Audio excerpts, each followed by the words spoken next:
Утре на владина седница ќе биде усвоен ребалансот на буџетот за 2025 година. Од Министерството за финансии за телевизија 24 вела дека денеска финишираат сите подготвителни работи и по седницата на владата. Во попладневните часови деталите ќе ги објави ресорната министерка Гордана Димитриевска-Кочовска. Ребалансот доаѓа по само еден ден откако во собранието беше усвоена новата фискална стратегија за периодот од 2026 до 2030 година.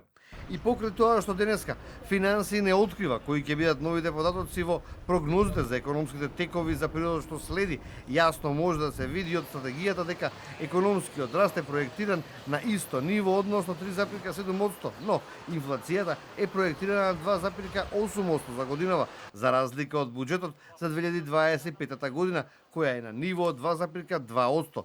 Тоа значи дека очекувањата за годинава на властите се дека животот на граѓаните ќе станува се поскап, иако тоа не беше во првичниот план на властите. Но, останата година, според стратегијата, инфлацијата ќе се намалува. И покрај најавените задолжувања од неколку милиарди евра во следните неколку години, властите не очекуваат зголемување на јавниот долг. Буџетскиот дефицит се предвидува постепено намалување и тоа од 4% од бруто домашниот производ во 2025 година на 2,8% од бруто домашниот производ во 2030 година. За буџетските дефицити во периодот од 2026 до 2030 година државата се очекува да се задолжува во странство со склучување заеми за буџетско финансирање, преку издавање хартии од вредност, како и преку финансирање на одделни проекти.